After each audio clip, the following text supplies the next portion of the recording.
If you're willing to take the action and make the moves, do the healing work, start journaling, work with the therapist, create boundaries from the people and the things that broke you, you will become unbreakable. Welcome to the Bedros Keuilian Show. Guys, there are two quotes that absolutely changed my life 15 years ago. The first one is that the lesson that you refuse to learn will repeat itself. The second one is you cannot heal in the same environment that got you sick. Guys, welcome to the Bedros Keuilian Show. My name is Bedros Keuilian. Today's episode is about developing to your highest self at a whole new level. Listen, I'm a big fan of quotes, and quotes have literally changed my life. Quotes about business, quotes about stoicism, quotes about personal development, all types of quotes have changed my life. But these two quotes 15 years ago are what led me to therapy. These two quotes, right? The lessons that you refuse to learn will repeat themselves, and you cannot heal in the same environment that got you sick. And when I learned those quotes, and I learned them literally within the same month, about 15 years ago, I realized that there's a lot of change I have to make. Now, here's the thing with change. Everybody wants change. Everybody says they want change. Everybody's looking for change. But when it's time to make the change, nobody wants to do the things that will lead them to the changed version, right? I'm guessing if you watch or listen to the Bedros Keuilian Show, you're maybe a little different. You're the type of person that doesn't necessarily run away from an opportunity to grow and evolve. You're the type of person that is willing to face the challenge, and you're the type of person to do something about to create change. And if you are, this episode is for you. So for me, listen, man, I learned very quickly that no matter how many times that I try and run away from something, the lesson will continue to show up until I learn it. And as I thought back on my life, this lesson really first showed up when I was 16, maybe 17 years old. I've told this story before many, many years ago on the podcast. It's worth telling you guys the story again. There was this place, this mini golf place that my friend worked at. He had found a box of the little scorecards that you would keep scores on, right? Like if you and your honey go play mini golf, you would get 2 clubs and 2 balls, and you would pay the money, and they'd give you a scorecard for 2, 3, or 4 people, right? And so he had found a box of scorecards. And so those scorecards were kind of fell off the truck, if you know what I mean. And so what he would do is he would sell those scorecards. Instead of selling the scorecards that the store or the arcade has, he would sell his scorecards that were kind of off the record. And when people paid with cash, he would keep a mental tally of that cash. At the end of the night, $600, $700, $800 in cash from these scorecards that he sold that were kind of off the record. Well, then he needed a way to get that out of the arcade, and that's where I came in. So I would come in from the outside window where you actually receive the golf clubs, where there is no camera because there was only a camera back then inside the facility. And so obviously if it looked like he was taking out hundreds of dollars from the cash register, that would be, and pocketing it or something, that would be pretty evident of wrongdoing. And so I would come in at the end of the night and I would buy a soda from the outside window. I'd give $5 and I would get like $600 back in change and a soda. And that's how we moved the money outside of that place. Now, here's the crazy thing. We would do that about 2 or 3 times a week. So you can imagine as young men, 16, 17 years old, we were making a good amount of money. Now, he obviously kept the lion's share of that. I got a smaller amount of that, but it was still a few $100 a week for me that I was making, right? And so as a young man, I would go and buy shit with that money. I wasn't smart. It's not like I was going to invest it. I should have. But at that time, that was the era that I was getting involved in police helicopter chases and carjackings and all those things. It was definitely the 1.0 version of me, the unevolved human animal version of me. And so it seemed like, and I remember feeling this way too, like, man, every time I take money from this place, I steal money, I get pulled over and get a ticket where then I have to like essentially spend that same amount of money that I stole on this ticket, or my car breaks down and I have to spend that same amount of money that I stole to get my car fixed, or some unannounced bill shows up that I wasn't ready for, that I have to spend the same amount of money. So it's like each time I felt guilty and I felt bad for stealing that money, I would learn a lesson by losing that money, yet I still wouldn't fix my habits of being an accomplice in stealing that money, right? I share this with you because there was so many things that would go wrong in my life in that era that would cost me money. I never truly got to enjoy that money that I stole because it was ill-gotten money, right? And God or the universe was doing the right thing by punishing me. I was too young and stupid and thick-headed to let the lesson sink in until one fatal night when I got my ass beat by a whole bunch of gang members in that very arcade. And I came to this epiphany that, you know, this might mean that I'm getting punished. This might mean that God or the universe is punishing me for this stupid thing that I'm doing, helping this guy steal money from this place. And so maybe I need to stop. Ironically, maybe it was coincidence, but I'm here to tell you it wasn't. When I stopped stealing money, all those unforeseen expenses that showed up in my life went away. And so I realized back then. And so since then, of course, you know, you grow up, you go into business, and you realize like, oh, hey, I've got a business partner that I don't jive with. I should do something about this, but then you put it off because you don't want to have that hard conversation about, hey, we need to part ways as business partners. Who takes the business? Do I take it? Do you take it? And this was one of my bigger businesses back in the day, right? And so that lesson kept repeating itself over and over again until I finally had the courage to be like, hey, man, sit down. We need to talk. You and I cannot run this business together. Either you go or I go, but one of us have to buy the other out. And so I share this with you because when you think about your life, you think about how many times that the lessons show up because you refuse to actually learn the lesson. And so the problems keep showing up until you've learned a lesson and moved on, right? And the same thing with healing. How often do we end up healing in the same environment that we got sick, right? Like if you're in a shitty relationship where you're walking on eggshells, you're anxious, your heart races, you're depressed around this person, you just don't feel any sort of connection with them, right? Because maybe they're verbally, physically, emotionally, mentally abusive towards you. And believe it or not, plenty of men are verbally, mentally, emotionally abused and manipulated by their women. Trust me, I know this. For 5 years and 20 classes, I ran the project, and half of the class was, you know, they're all men, but half of them were men that were dealing with women that were absolute batshit crazy narcissists. And they were mentally and emotionally abusive to the point where they would put out shit on their social media. I had so many guys tell me this. Yeah, man, she puts out shit on her social media to bait other guys, to get attention, to make me feel like I might lose her. And then when I call her out on it, she's like, no, I didn't do that. I was like, bro, just leave her. Just leave her. It's like, yeah, really? You think I should? Right?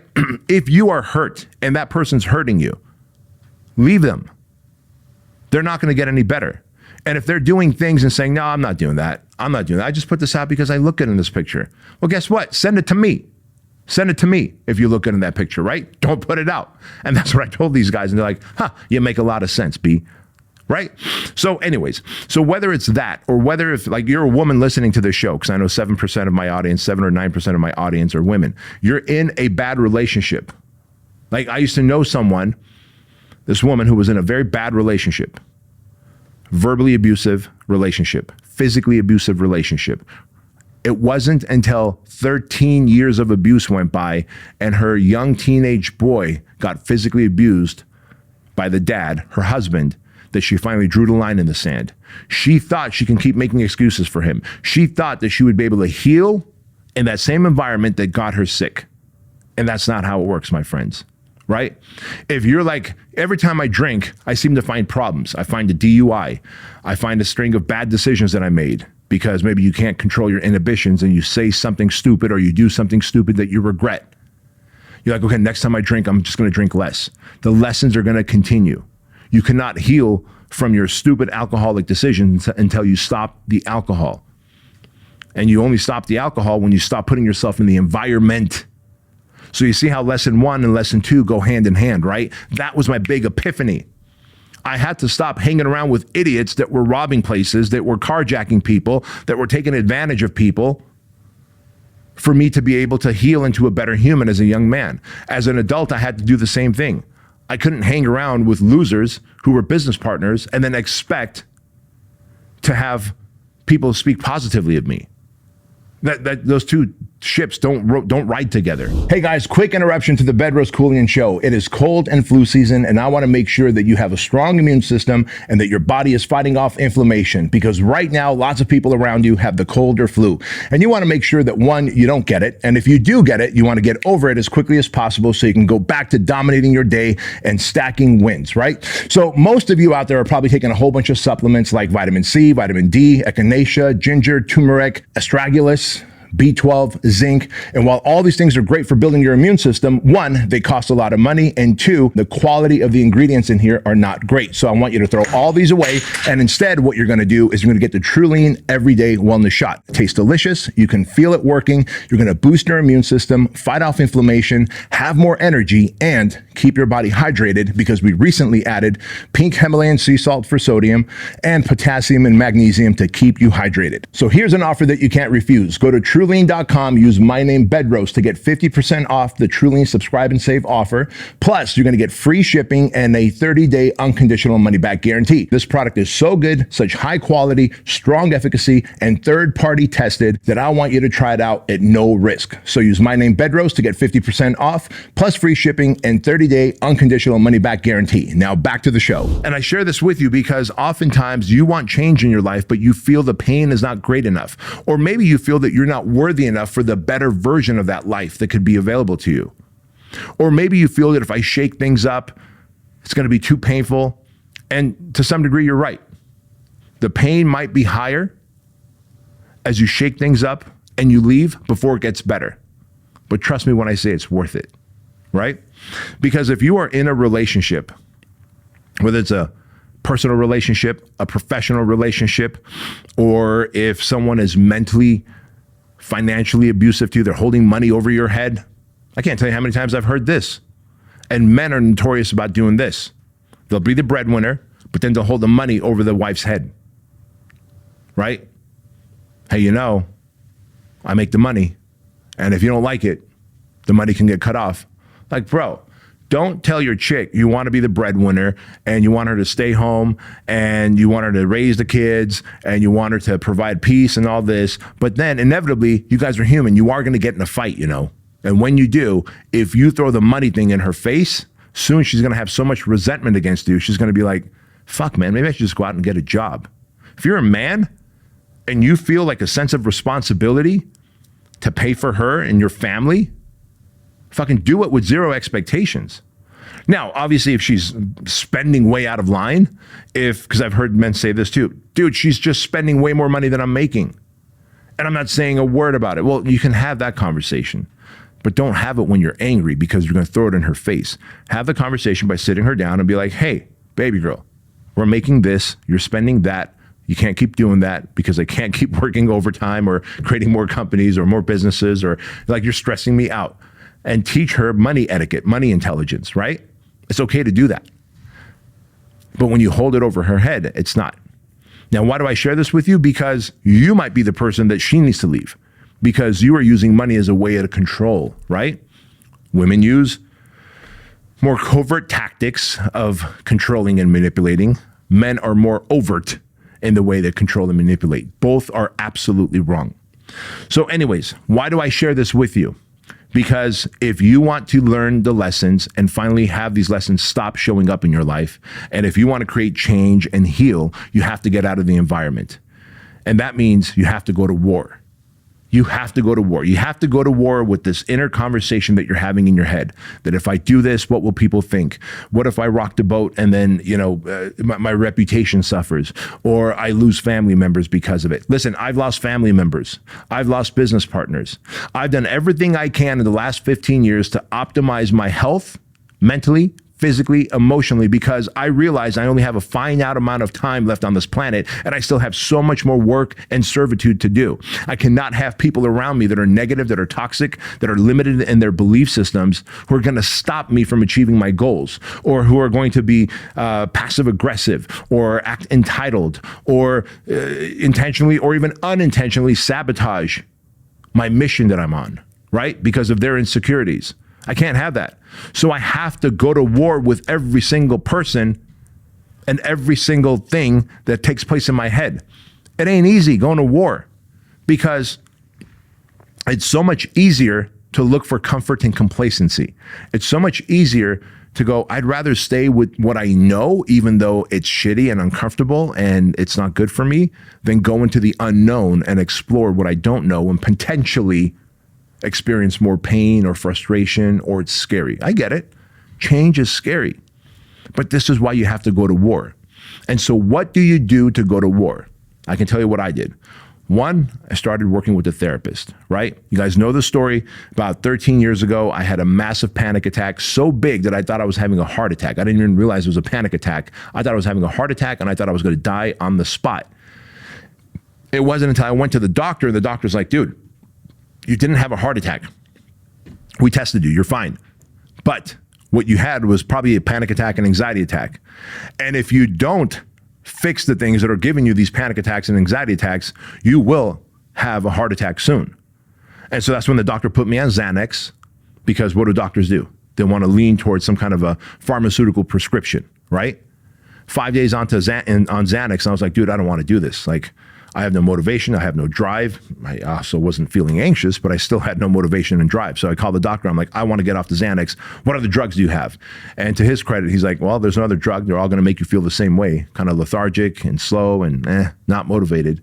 But have you tried talk therapy? And that's what led me to talk therapy. That's when I started working with Kevin Downing, right? My therapist, who I've talked about before. He's in Brea. Those of you that live in Southern California, you're looking for a good male therapist, look up Kevin Downing, Turning Point Counseling in Brea, California. I think I've sent close to 100 people to him. I don't know how many of the people that he's worked with. I know I get text messages from him all the time saying, hey, thanks for referring people to me. I guess this is how I refer people. And by the way, I don't make a penny from Kevin, and he doesn't ever like tell me like, hey, this person's really fucked up. Like, man, I can't believe you have a fucked up friend, or you have a fucked up business partner, or your fucked up listeners or whatever.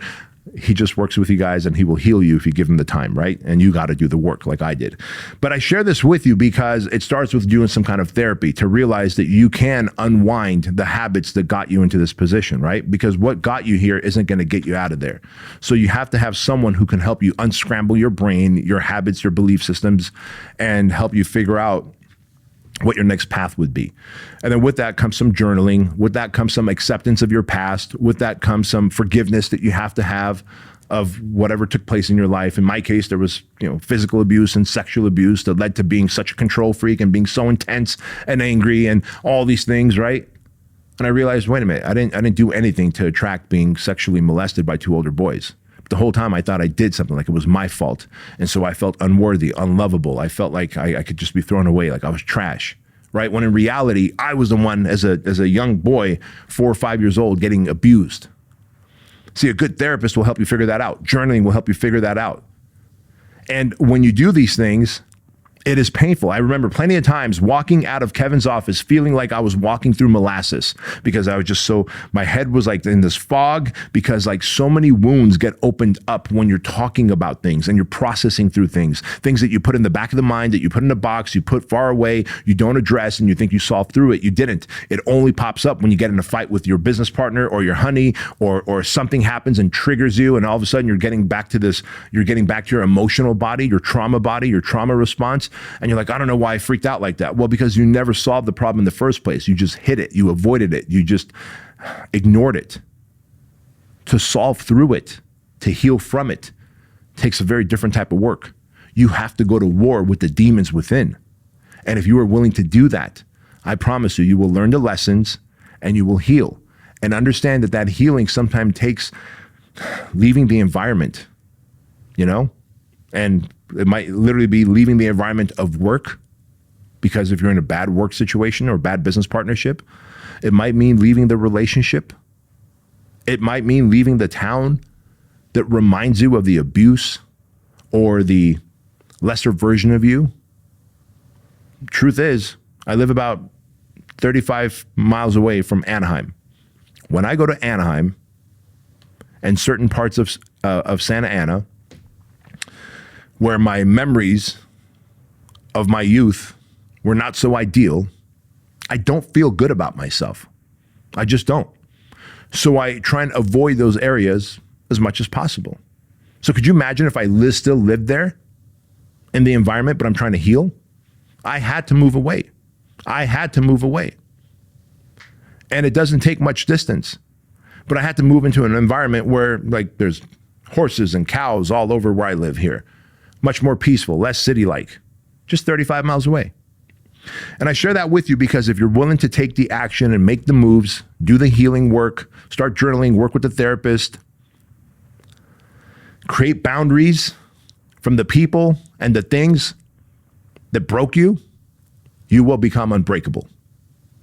Guys, I hope you got a lot of value from this episode. If you did, you're watching this on YouTube, 74% of you watching this are not subscribed. Please do me a favor and subscribe so we can really tell the algorithms to share this with more people. If you will subscribe, like, and leave a comment, it would mean the world to me, and it costs you nothing.